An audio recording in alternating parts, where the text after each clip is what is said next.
Hallelujah. प्रभु यीशु मसीह के नाम में आप सबको शालोम, जय मसीह की। आइए मेरे अजीजों, हम परमेश्वर के वचन में से मरकुस 4 अध्याय 13 से 20 पद तक पढ़ेंगे।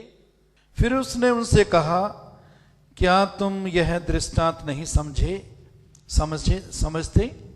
तो फिर और सब दृष्टांतों को कैसे समझोगे? बोने वाला वचन बोता है जो मार्ग के किनारे के हैं, जहां वचन बोया जाता है। ये वे हैं कि जब उन्होंने सुना तो शैतान तुरंत आकर वचन को जो उनमें बोया गया था उठा ले जाता है। और जो अच्छी भूमि में बोए गए कर ग्रहण करते फल आते हैं, 30 गुना, 60 गुना, 100 गुना। हालेलुया। प्रभु का धन्यवाद हो इस वचन के लिए। जब भी हम परमेश्वर के वचन को पढ़ते हैं, उसका अध्ययन करते हैं या सुनते हैं, परमेश्वर हमसे बात करता है। परमेश्वर हमारे जीवनों में काम करता है, हमें रास्ता दिखाता है, अपनी इच्छा हम पर प्रकट करता है और हमें बदलता है। हर समय मैं जब भी ये वचन पढ़ता हूं, आज जो वचन आपके साथ शेयर कर रहे हैं, जब भी ये वचन पढ़ता हूं या वचन तैयार करता हूं, वचन बांटता हूं, मैं कुछ ना कुछ सीखता हूं। सो मेरे अजीजों, हो सकता है ये टेक्स्ट आपने पहले भी सुनी हो। पहली बात क्या आती है? मुझे तो मालूम है, मुझे पता है। मेरे अजीजों, परमेश्वर अपने वचन के द्वारा, अपने आत्मा के द्वारा हर समय हमसे बात करता है। कई बार हम बार बार जब पढ़ते हैं, परमेश्वर नया प्रकाश हमें देता है। और मेरे चीजों, आज फिर इस वचन पर हम ध्यान करें। और मेरा विश्वास है, यदि हम खुले दिल से परमेश्वर की उपस्थिति में बैठेंगे। और 13 पद में प्रभु यीशु ने बहुत ही महत्वपूर्ण बात बोली, जो हर एक को, हर विश्वासी को सीखने की जरूरत है। और वो बात क्या बोली? फिर उसने कहा, 13 मरकुस 4:13, क्या तुम यह दृष्टांत नहीं समझे? दृष्टांत का मतलब है उदाहरण। ये उदाहरण जो प्रभु ने 4 प्रकार की जमीन के बारे में, पृथ्वी के बारे में बोली, इसके बारे में प्रभु कहते हैं कि क्या तुम इस दृष्टांत को नहीं समझे? दृष्टांतों को कैसे समझोगे? इसका मतलब क्या प्रभु सिखाना चाहता है कि इससे समझना हम सबके लिए बहुत जरूरी है।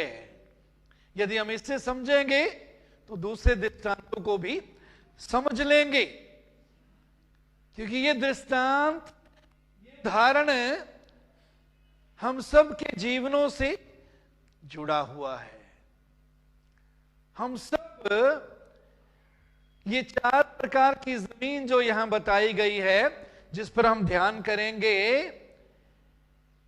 ये 4 प्रकार की जमीन के हालातों में से हम सब निकलते हैं। और कई बार हम किसी खास तरह की जमीन, जो 4 तरह की है, उसमें हम बहुत देर पड़े रहते हैं, संघर्ष करते हैं। उसमें शायद इतना संघर्ष करते हैं, कई बार अपने आप को निकालना या निकलते हुए नहीं देखते, उसमें अपने आप को धंसे हुए, अपने आप को गड़े हुए देखते हैं। मेरे जीजो, आज फिर प्रभु हमें सिखाना चाहता है कि ये चार तरह की जमीन, ये चार तरह के हमारे हालात, ये चार तरह के हमारे जीवन, इनमें से कौन सी जमीन या कौन सी हालत हमारी है, किस जमीन, किस प्रकार की जमीन के अंदर हम हैं। तो शुरू में हम देखेंगे 14 पद में, बोने वाला वचन बोता है। उस समय ये वचन प्रभु यीशु स्वयं खुद बो रहे थे। धन्यवाद प्रभु का कि उसने वही वचन हमें भी दे दिया है कि हम अपने जीवनों में उसको बोएं और एक दूसरे के जीवन में भी बोएं। आप जीतने के लिए हम दूसरों के जीवन में बोएं, एक दूसरे को उत्साहित करने के लिए, एक दूसरे की तरक्की के लिए हम वचन को बोएं। बोने वाला वचन बोता है। तो ये बीज जो यहां बोला गया वो वचन है। मेरे अजीजों, परमेश्वर का वचन जो इस बाइबल में है,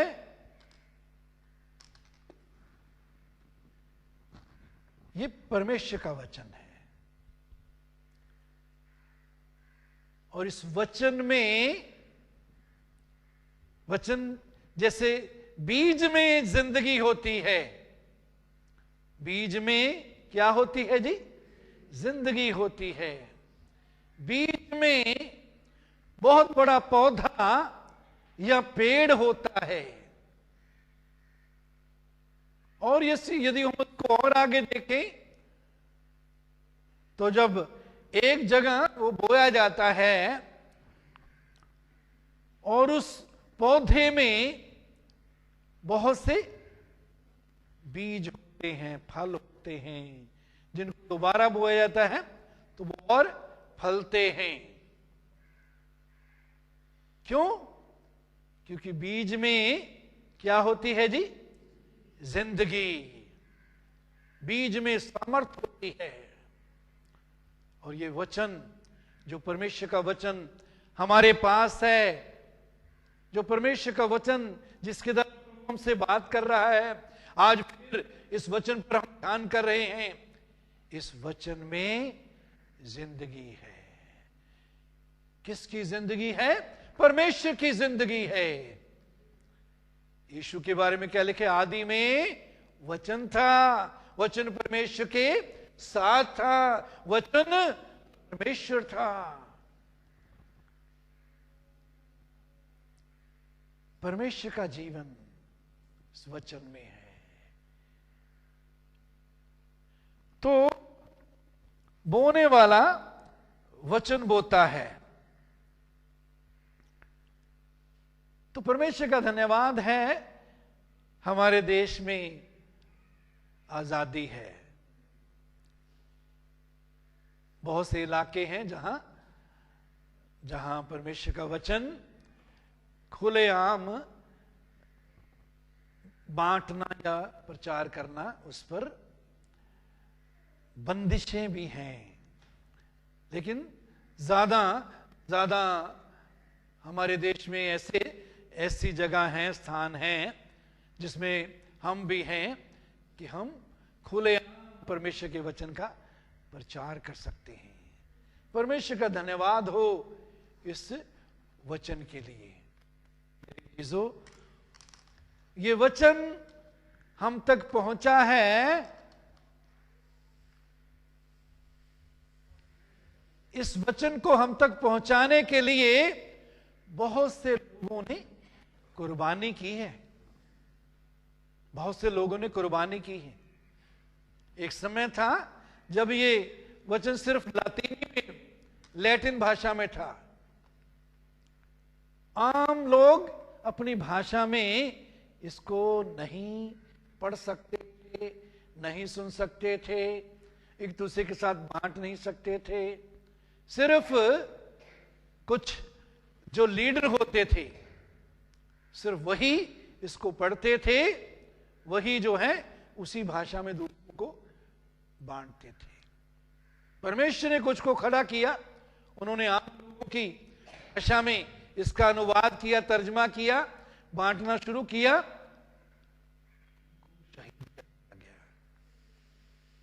ये मसीही हिस्ट्री बताती, चर्च की हिस्ट्री बताती है। तो आज परमेश्वर का धन्यवाद है कि आज हमारे बीच जो परमेश्वर का वचन है, बहुतों ने इसके लिए कुर्बानी की है। और परमेश्वर का धन्यवाद हो, परमेश्वर ने अलग अलग समय में अपने सेवकों पर आत्मा के द्वारा प्रकाश दिया, उनको जिन्होंने वचन जो है बांटा, वचन दिया।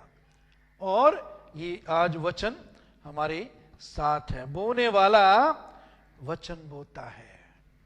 मेरे अजीजों, प्रतिदिन अपने अंदर इस वचन को बोएं। प्रतिदिन अपने अंदर इस वचन को बोएं। प्रतिदिन समय निकालें वचन पढ़ने के लिए, वचन पर मनन करने के लिए,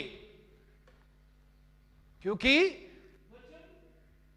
बोएंगे, वचन पर मनन करेंगे, मेरे जीजो, परमेश्वर वचन के द्वारा हमसे बात करता है, हमें बदलता है,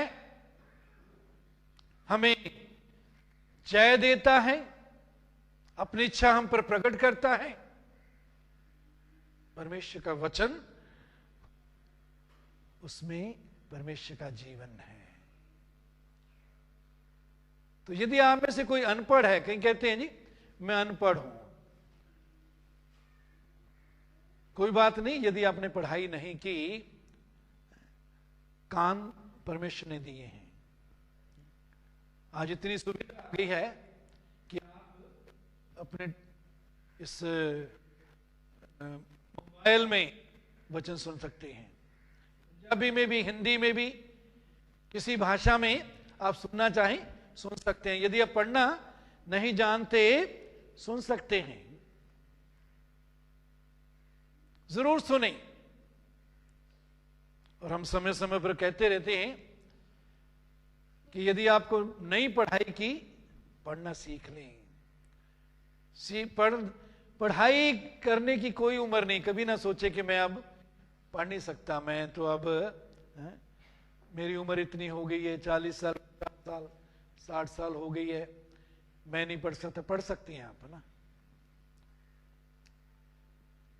यदि आप नोट गिन सकते हैं, कितने पैसे देने हैं, कितने पैसे लेने हैं, इसका आपको हिसाब है, इसकी आपको पहचान है, तो आप वचन पढ़ना सीख भी सकते हैं। ठीक है भैन चमनो, ठीक है, सही गल है ना। सीख सकते हैं, आप पढ़ना सीख सकते हैं। सो 15 आयत में आगे, जो मार्ग के किनारे के हैं जहां वचन बोया जाता है, ये वे हैं कि जब उन्होंने सुना तो शैतान तुरंत आकर वचन को जो उनमें बोया गया था उठा ले जाता है। यहां पहली किस्म की जमीन वो है मार्ग के किनारे, रास्ते के किनारे। खेत की जमीन हमेशा तैयार की जाती है, लेकिन रास्ता या रास्ते के किनारे की जमीन तैयार नहीं की जाती। मेरे जीजो, हम अपने जीवन के लिए भी, अपने जीवन में परमेश्वर का वचन हमारे जीवन में काम करे, फल लाए और शैतान इसको चुरा ना ले, अपने हृदय को, अपने दिल की जमीन को भी हमें तैयार करना है, और जिनके साथ हम बांटते हैं उनकी जमीन को भी तैयार करना है। कैसे हम अपनी और दूसरों की जमीन तैयार कर सकते हैं? जब हम प्रार्थना करते हैं, प्रार्थना में मांगते हैं, प्रभु इस वचन को समझने के लिए मुझे बुद्धि दे, ये तेरा वचन मेरे जीवन में बस जाए, मेरे जीवन में जड़ पकड़े, मेरे जीवन को बदले। अपने लिए प्रार्थना करें और जिनके साथ हम बांटना चाहते हैं उनके लिए प्रार्थना करें। कई बार हम दूसरों के लिए भी बिना प्रार्थना किए हुए हम उनको वचन जो है बांटने की कोशिश करते हैं। मेरे जीजों, दूसरों के लिए हम क्या करें? प्रार्थना करें। प्रार्थना करें कि पवित्र आत्मा उनके दिलों को तैयार करे। तो जमीन को तैयार करने के लिए हमें अपने लिए और दूसरों के लिए प्रार्थना करने की जरूरत है। फिर दूसरी बात, जिनके साथ हम वचन बांटते हैं, यदि हम चाहते हैं कि वो उनके अंदर वो वचन फल लाए, वचन उनके अंदर कार्य करे, उनके सामने हमें अपने जीवन की अच्छी गवाही, मसीही उदाहरण, मसीही जीवन की उदाहरण, मसीही जीवन की गवाही जो है वो प्रस्तुत करनी है, पेश करनी है। जो हम बोलते हैं कि यीशु जीवन बदलता है, हम बोलते हैं कि यीशु पाप माफ करता है, वो हमारे जीवन में दिखना चाहिए उनको कि यीशु हमें माफ किया हुआ है। माफ किए हुए का मतलब क्या है? कि हम फिर उसकी गुलामी में नहीं, उसने हमें छुटकारा दे दिया है, उसने हमें बदल दिया है। तो ये वचन जो हम दूसरों के साथ बांटते हैं वो हम में दिखना चाहिए। दूसरों की प्रार्थना के द्वारा हम जमीन को तैयार करते हैं, और जब मसीही गवाही अपने जीवन के द्वारा, बोलने के द्वारा, अपने व्यवहार के द्वारा, अपने कामों के द्वारा हम दूसरों के सामने पेश करते हैं, उसके द्वारा भी हम जमीन को क्या करते हैं? तैयार करते हैं। परमेश्वर का प्रेम दूसरों के साथ बांटने के द्वारा हम दूसरों की जमीन को क्या करते हैं? तैयार करते हैं।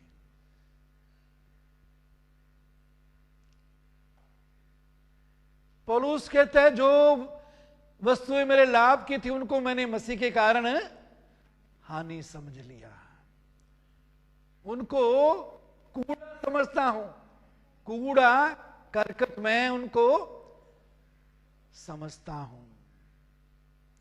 जो बातें मेरे लाभ की थी उनको मसीह के कारण हानि समझ लिया। बहुत सी बातों का हमें नुकसान उठाना है ताकि हम दूसरों के साथ परमेश्वर का प्रेम बांटकर उनको जीत सकें। मेरे अजीजों,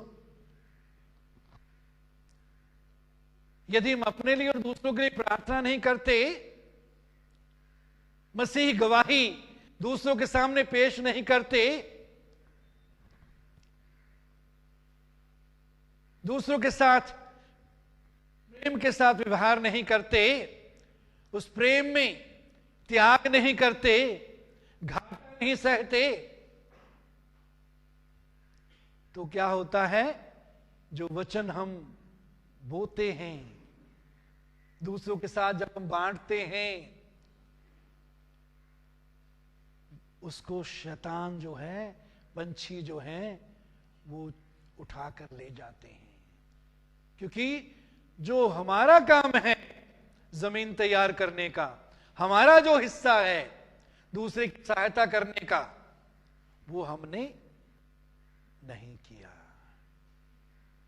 जब हम अपना हिस्सा करते हैं, अपना काम करते हैं, पवित्र आत्मा अपना कार्य करता है। तो मेरे जीजो, दूसरों को हम जीतना चाहते हैं, उनकी जमीन को क्या करें?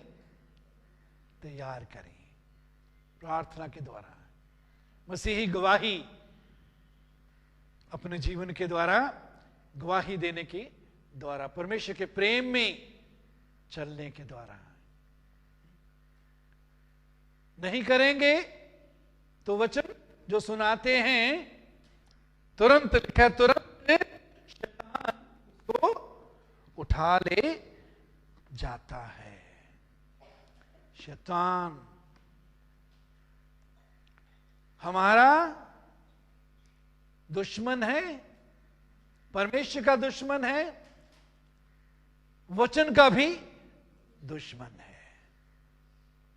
याद रखिए, यदि आप वचन नहीं पढ़ते, वचन के लिए समय नहीं निकालते, तो इसका मतलब है शैतान को अपने जीवन में आप काम करने दे रहे हैं, शैतान को अपने जीवन में अधिकार दे रहे हैं। और याद रखिए, शैतान एक उंगली उसको पकड़वाएंगे तो वो सारा हाथ पकड़ लेता है। यीशु ने क्या कहा? इस संसार का सरदार आता है और मुझ में उसका कुछ नहीं, हमें उसका कुछ नहीं रखना है, ताकि वचन हमारे जीवन में फल लाए, ताकि शैतान वचन को चुरा ना ले जाए। यूहन्ना 10:10 में प्रभु क्या कहता है? चोर किसी और काम के लिए नहीं, चोरी करने, नष्ट करने और घात करने को आता है। वचन को चुराता है।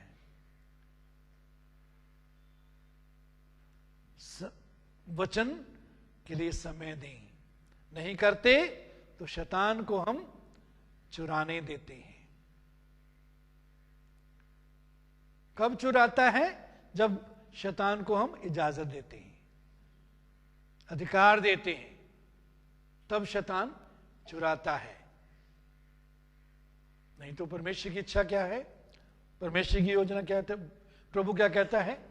देखो, मैं तुमको सांपों और बिच्छुओं को रौंदने का और शत्रु की सारी अधिकार दिया है, कोई भी चीज तुम्हारा नुकसान नहीं कर सकती। पहला यूहन्ना में लिखा कि जो परमेश्वर से पैदा हुआ, शैतान उसे छू नहीं सकता। शैतान हमारे आत्मा को छू नहीं सकता। हम कई बार उसे अधिकार देते हैं तो वो हमारे प्राण और शरीर पर असर कर सकता है, लेकिन उस पर भी हम जय पा सकते हैं। मेरे जीजों, शैतान तुरंत आकर वचन को जो उसमें बोया गया है उठा ले जाता है, तुरंत उठा ले जाता है। इसका मतलब क्या हुआ कि शैतान को वचन की कदर मालूम है, उसकी कीमत मालूम है, उसकी वैल्यू मालूम है। इसका मतलब यह हुआ कि शैतान विश्वासियों से इस मामले में ज्यादा बुद्धिमान है या नहीं जी? है जी? शैतान वचन को तुरंत चुराता है, और कई बार हम वचन को अपने अंदर डालने के लिए सुस्ती करते हैं, लापरवाही करते हैं, उसकी कदर नहीं करते, उसकी वैल्यू नहीं जानते, तो उसका मतलब यह हुआ कि हम शैतान से ज्यादा बेवकूफ हैं, शैतान हमसे ज्यादा बुद्धिमान है। कोई है जो बेवकूफ बनता रहना चाहता है सारी उम्र? है जी? है कोई यहां जो वचन ना पढ़ के, वचन को समय ना दे के बुद्धि, वो जो है बेवकूफ बना रहना चाहता है? इसलिए बुद्धिमान बने, है ना। परमेश्वर के वचन से अपने आप को भरें और अपनी जमीन को तैयार करें। जमीन तैयार करने के लिए उसमें से कंकड़ पत्थर निकाले जाते हैं, फिर उसमें हल चलाया जाता है, पानी दिया जाता है, फिर उसमें बीज बोया जाता है। तो हमने पहले देखा कि प्रार्थना के द्वारा, मसीही जीवन की गवाही जीने के द्वारा, अच्छी गवाही रखने के द्वारा, परमेश्वर का प्रेम दूसरों के साथ बांटने के द्वारा हम दूसरों की जमीन को तैयार करते हैं। अपनी जमीन को भी तैयार रखना है, दूसरों की जमीन को भी तैयार रखना है। फिर 16 पद,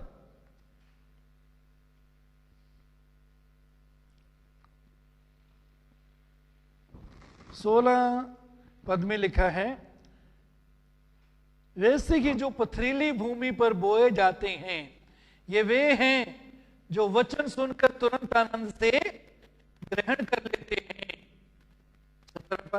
परंतु अपने भीतर जड़ न रखने के कारण वे थोड़े ही दिनों के लिए रहते हैं। इसके बाद जब वचन के कारण उनको क्लेश या उपद्रव होता है तो वे तुरंत होकर आते हैं। पहली तरह की जमीन जो तैयार नहीं थी, दूसरी तरह की जमीन पथरीली जमीन, पथरीली भूमि। जमीन में ज्यादा पत्थर हैं। जो पथरीली जमीन है, मेरे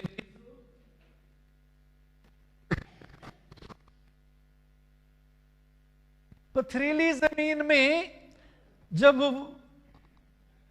बीज बोया गया, यह वचन पथरीली जमीन में जब बोया जाता है तो वो क्या होता है?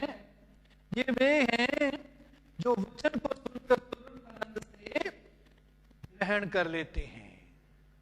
बहुत से लोग तुरंत आनंद से वचन को ग्रहण कर लेते हैं, तुरंत वचन सुनकर ग्रहण कर लेते हैं,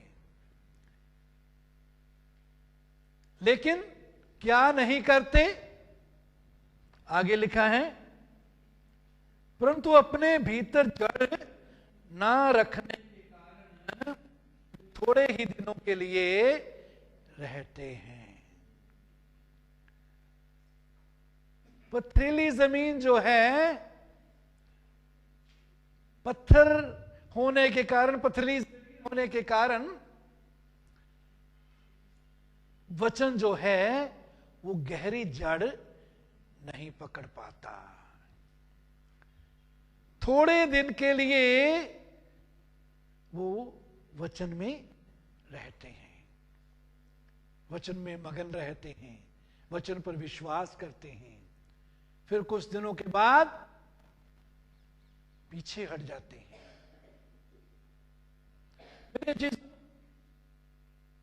पथरीली जमीन जो है, ये पत्थर किस चीज को दिखाते हैं? जो हो सकता है हम में से कुछ के जीवन में अभी भी हैं, और कई बार हमारी जमीन अच्छी होती है, फिर भी ऐसा समय आता है जिसमें हम अपनी जमीन में इन पत्थरों को दोबारा जगा देते हैं, इन पत्थरों को रहने देते हैं। वो पत्थर क्या है? इसके बाद जब वचन के कारणों पर क्लेश,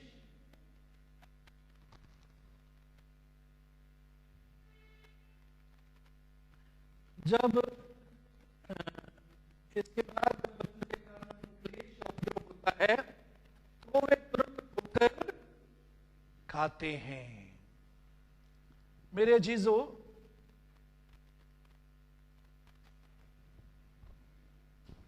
वचन के कारण लिखा है क्या होता है?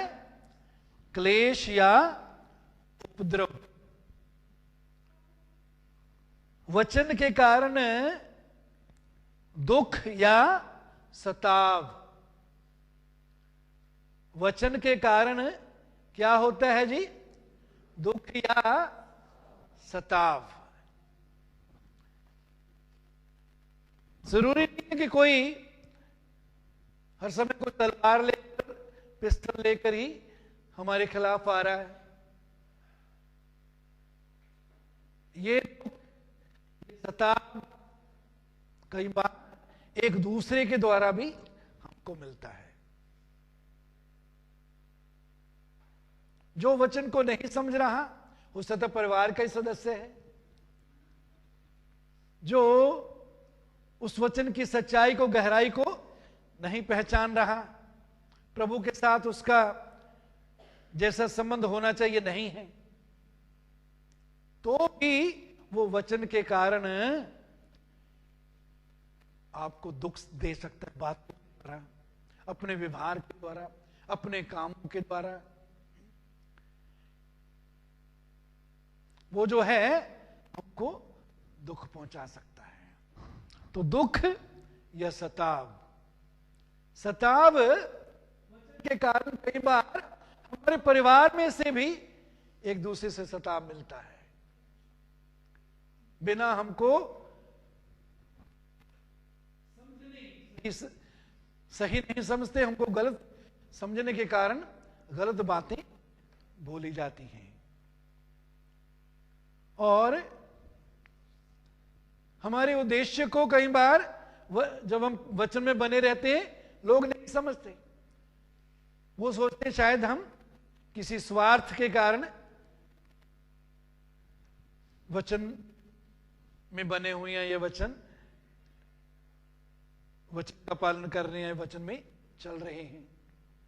तो जब लोग हमको नहीं समझते और उस वचन में वो खुद नहीं बने रहते, वो हमको बातों के द्वारा, व्यवहार के द्वारा, कामों के द्वारा सताते हैं। तो कभी सोचे कि हर समय वचन के कारण जो है वो सब हालात अच्छे ही रहेंगे। वचन के कारण हमें दुख, क्लेश भी अनुभव करने पड़ते हैं, पड़ सकते हैं, करने पड़ते हैं। और यही हम कई बार हम सफल हो जाते हैं। हम आसानी से दूसरों के साथ समझौता कर लेते हैं, और जब हम क्लेश, दुख या सताव सहने के लिए तैयार नहीं होते तो वो हमारे जीवन में पत्थर बन जाते हैं। वो हमारे जीवन में पत्थर बन जाते हैं। जब हम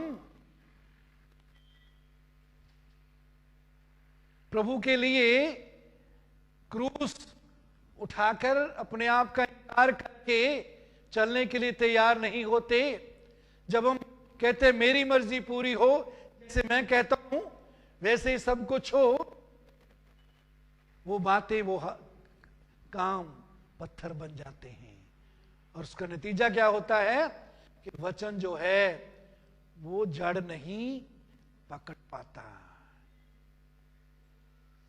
इसलिए कई बार बहुत से विश्वासी बहुत साल वचन सुनते रहते हैं, लेकिन मजबूत इसलिए नहीं होते। वचन उनमें जो इसलिए नहीं पकड़ता कि वो वचन के कारण त्याग करने के लिए तैयार नहीं, दुख से तैयार नहीं। ये चीजों प्रभु की कि हम जड़ पकड़े उसमें।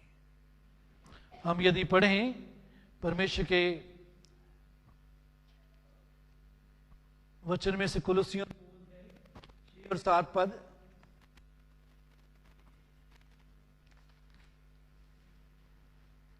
कुलुसियों 2 अध्याय 6 से 7। अतः जैसे तुमने मसीह यीशु को प्रभु करके ग्रहण कर लिया है, वैसे ही उसी में चलते रहो और उसी में जड़ पकड़ते और बढ़ते जाओ, और जैसे तुम सिखाए गए वैसे ही विश्वास में दृढ़ होते जाओ और अधिकाधिक धन्यवाद करते रहो। उसी में जड़ पकड़ते जाओ, मसीह में जड़ पकड़ते जाओ, वचन में जड़ पकड़ते जाओ, विश्वास में जड़ पकड़ते जाओ। जिस की जड़ मजबूत होती है, आंधी आए तूफान आए, वो दरख्त जो है मजबूत रहता है। जिस विश्वासी की जड़ मजबूत होती है, वो विश्वासी विश्वास में मजबूत रहता है। कितनी भी परीक्षा आए, दुख आए, क्लेश आए, वो मजबूत रहता है विश्वास में, वचन में, प्रभु में बना रहता है। वो हर हालात में क्या कहता है? कौन मुझको मसीह के प्रेम से अलग कर सकता है? मुझको कोई भी चीज मसीह के प्रेम से अलग नहीं कर सकती।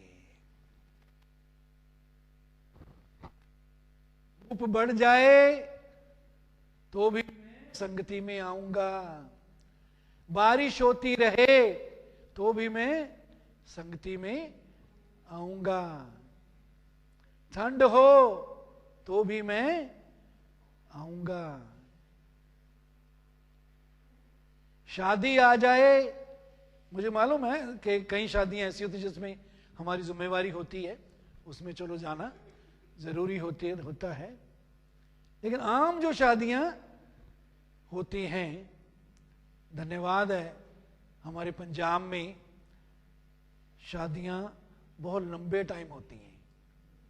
सुबह 10-11 बजे से टाइम शुरू हो जाता है और 4-5 बजे तक, कई बार तो उससे भी ज्यादा लंबा समय होती है। ये विश्वासियों के लिए बहुत फायदे की बात है और धन्यवाद करते हैं आप में से कईयों ने सीख भी लिया है कि आप इतवार को संगति के बाद आप शादी में जाते हैं। अच्छी बात है, अच्छी बात है। क्यों? क्योंकि हम कहने के लिए तैयार हैं, कौन मुझको मसीह के प्रेम से अलग करेगा। और तो कहते हैं जड़ पकड़ते जाओ। इब्रानियों 5:8 में लिखा है, पुत्र होने पर भी उसने दुख उठा उठाकर आज्ञा मानना सीखा। तो वचन के कारण दुख और क्लेश, उपद्रव होता है।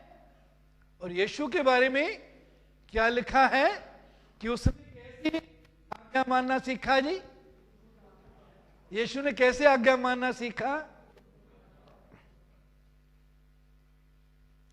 आप और मैं क्या यीशु से ज्यादा बुद्धिमान, ताकतवर है? हाँ जी, बोलिए। हैं?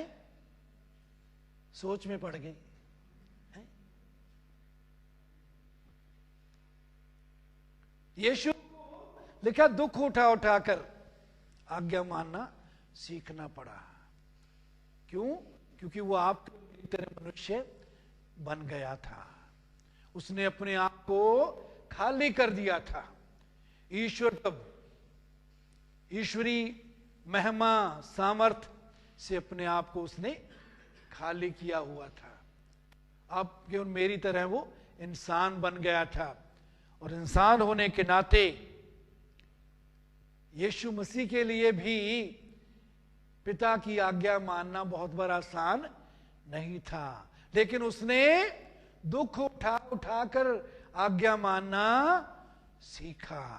एक बार भी जिंदगी में, एक बार भी यीशु ने पिता की आज्ञा को नहीं टाला। क्यों? क्योंकि उसने दुख उठा उठाकर आज्ञा मानना सीख लिया था। तो यदि वचन में बने रहने के कारण कोई नाराज होता है, कोई बात नहीं, उसकी परवाह ना करें, उसको बाद में मना लेना। तो क्यों? क्योंकि यदि उस दुख, उस क्लेश से हम डरेंगे, भागेंगे, उसको नहीं सहेंगे, तो वचन जो है वो जड़ नहीं पकड़ेगा, और जड़ नहीं पकड़ेगा तो वो बीज जो है फल नहीं ला सकेगा। तीसरी किस्म की जमीन जो है झाड़ियां। वो जमीन जिसमें झाड़ियां हैं। 18 पद, जो झाड़ियों में बोए गए ये वे हैं जिन्होंने वचन सुना और संसार की चिंता, धन का धोखा और अन्य वस्तुओं का लोभ उनमें समाकर वचन को दबा देता है और वो निष्फल रह जाता है। तीसरी किस्म की जमीन है जिसमें झाड़ियां हैं। कई बार हमारे जीवन में भी बहुत सी झाड़ियों को हम जगह देते हैं, झाड़ियों को रहने देते हैं। वो झाड़ियां क्या हैं? संसार की चिंता। अगर संसार की चिंता में हम डूबे हुए हैं, संसार की चिंता हमको सता रही है, संसार की चिंता को हमने अपने ऊपर अधिकार दे दिया है, हम उसके अधीन हो गए हैं, हम उसके गुलाम बन गए हैं, तो ये हमारे जीवन में झाड़ी बन गई है। क्या बन गई है जी? झाड़ी। और धन का धोखा। दूसरी बात क्या है जी? धन का धोखा। वचन में धन को बुरा नहीं कहा गया, पैसे को बुरा नहीं कहा गया। परमेश्वर हमारे हाथों में ताकत देता है, सामर्थ्य देता है कि हम धन कमा सकें, लेकिन धन के लालच और धन के धोखे से परमेश्वर चाहता है हम बचे रहें। कब धन का लालच हमें समा जाता है, या कब धन के धोखे में हम आ जाते हैं?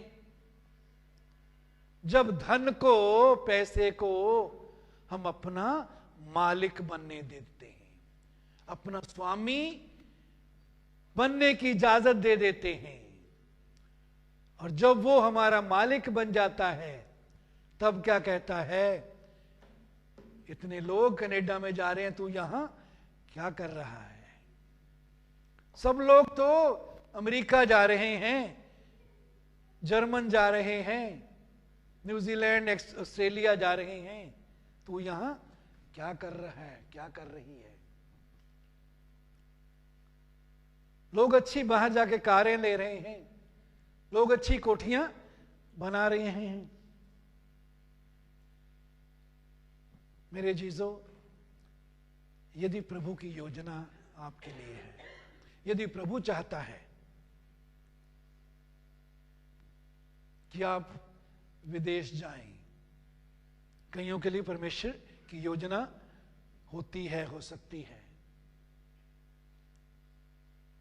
तो अलग बात है।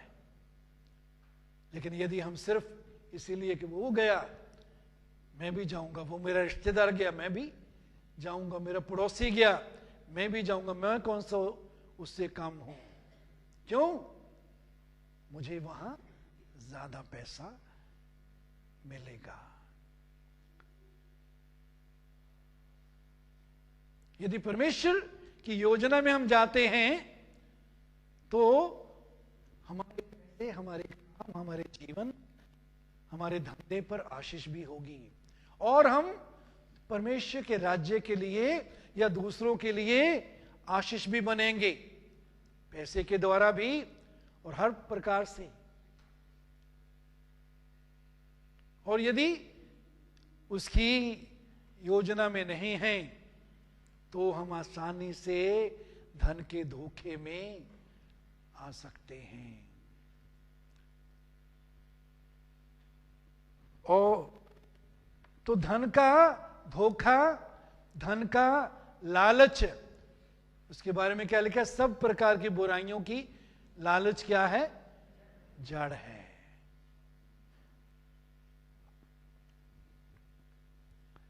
अभी 2-4 दिन पहले मैं कोई व्हाट्सएप पर, कोई पंजाब का लीडर है, वो बोल रहा था कि हर साल शायद 2 लाख पंजाब से, शायद मेरे ख्याल 2 लाख लोगों को बोल रहा था कि वो बाहर जाते हैं। तो वो लीडर है, वो अपने हिसाब से बातें कर रहे थे, लेकिन कुछ ना कुछ हम सीख सकते हैं। तो बोल रहा था कि पिछले 10 सालों में इतने लाख, शायद 20 लाख बाहर चले गए, तो उस हिसाब से आने वाले 10, 20, 30 सालों में कितने पंजाबी बाहर चले जाएंगे, पंजाब पंजाबियों से खाली हो जाएगा।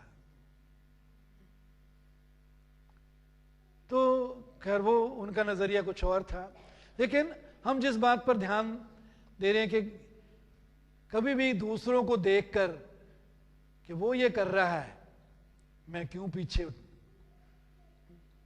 मैं भी जाऊं। मेरे जीजो, परमेश्वर की आशीष से यदि थोड़ा पैसा भी है, उस पर परमेश्वर की आशीष है, तो वो हमारे लिए ज्यादा बेहतर है। और कई लोग सोचते हैं, कई लोग के अंदर बाहर जाकर कैसे पैसा कमाते हैं, कैसे मेहनत करते हैं, कई लोग बिल्कुल इस बात को नहीं सोचते। जब बाहर जाते हैं तभी उनको पता लगता है कितनी मेहनत करनी पड़ती है, कितनी मेहनत करनी पड़ती है। तो मेरा कहने का मतलब यही था कि धन का धोखा, ये धोखा जब हम यहां रहते हैं, यहां भी इस धोखे में हम आ सकते हैं। कुछ जरूरी नहीं कि बाहर जाने के कारण ही उस धोखे में हम हों। तो बहुत चौकसी करनी है जब धन के धोखे में हम आ जाते हैं, जब धन के लालच के हम अधीन हो जाते हैं, तो धन हमारा स्वामी बन जाता है, हम उसके गुलाम बन जाते हैं। तो जैसे वो कहता है वैसे हम करते हैं, जहां वो हमको ले जाता है हम वहां जाने की कोशिश करते हैं। तो लिखा है धन का धोखा। पौलुस प्रभु का दास क्या कहता है? मैं जिस हाल में हूं मैं प्रसन्न हूं। मैंने बढ़ना भी सीख लिया है, घटना भी सीख लिया है। हर हाल में मैंने तृप्त होना सीख लिया है। पौलुस बहुत धनी था, लेकिन प्रभु के कारण, विश्वास के कारण, सेवा के कारण उसने हर जीना सीख लिया, हर हाल में जीना सीखिए, हर हाल में आनंदित रहना सीखें। तो धन का धोखा क्या होता है, इसके कारण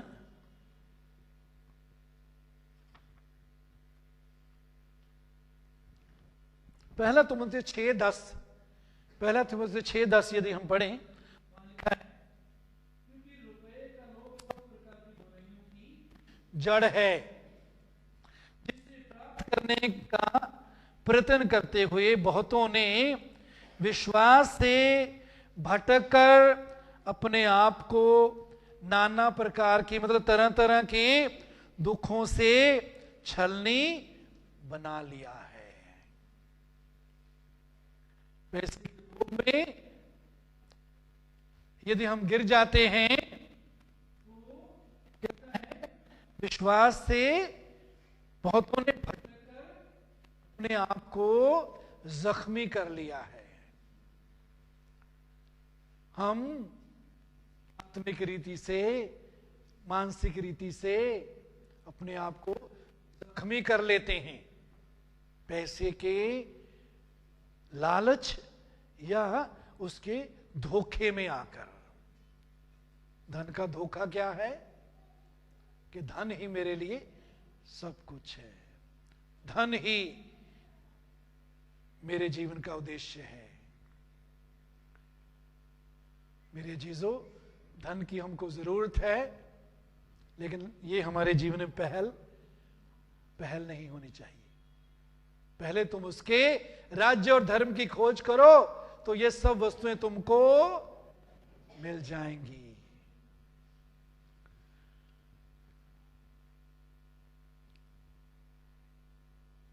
आगे तो यहां जब हम संसार की चिंता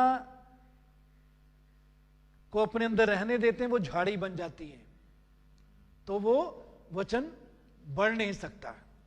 फिर जब हम धन के धोखे में आ जाते हैं, ये भी वचन को बढ़ने नहीं देता। और तीसरी बात, यदि अन्य वस्तुओं का लोभ हम में समा जाता है, यह भी वचन को बढ़ने नहीं देता। क्यों जरूरत है वचन हमारे जीवन में बढ़े? वचन जब बढ़ता है, हम यीशु के समान बनते जाते हैं, यीशु जैसा स्वभाव हमारा होता जाता है। यही उद्देश्य प्रभु का है। पवित्र आत्मा हमारे अंदर डालने के लिए और अपना वचन प्रभु ने जो हमें दिया है, इसका उद्देश्य यही है कि हम दिन ब दिन वो वचन हम में बढ़े। उस वचन के द्वारा हम मसीह के स्वभाव में, उसके गुणों में, उसके जीवन में हम तरक्की करें, आत्मा के फल में हम बढ़ें, ताकि हम में मसीह दिखाई दे, हमारे द्वारा मसीह दिखाई दे। तो इन झाड़ियों को काटना है, पत्थरों को निकालना है। और चौथी तरह की जमीन जो अच्छी भूमि में बोए गए, ये वे हैं जो वचन सुनकर ग्रहण करते और फल लाते, कोई 30 गुना, कोई 60 गुना, कोई 100 गुना। मेरे अजीजों, प्रभु यीशु ने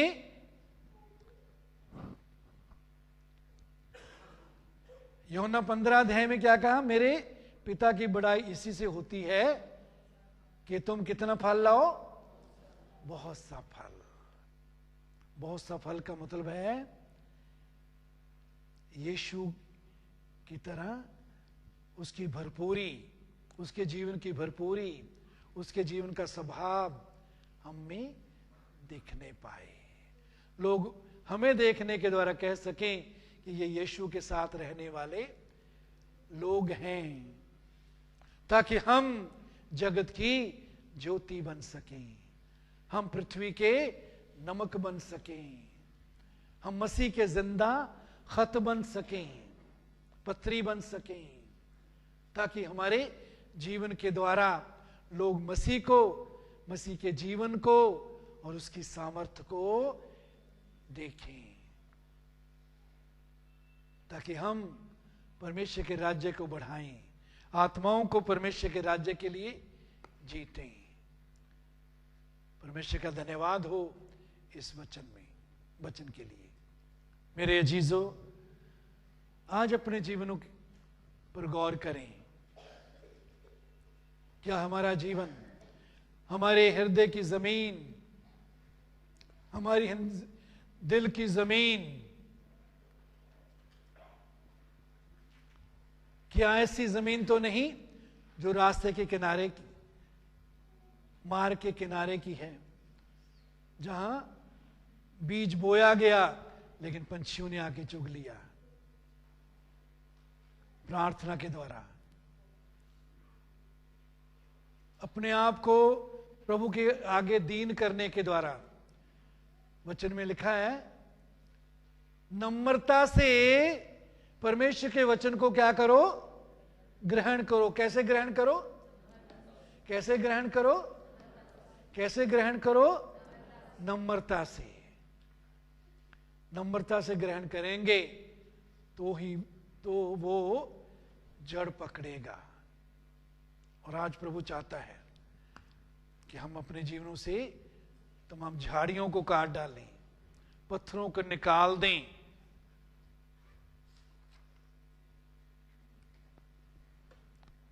ताकि हम बहुत सा फल लाने वाले बने, ताकि मसीह हमारे जीवनों में महिमा पाए, देखने पाए। ये प्रार्थना करें।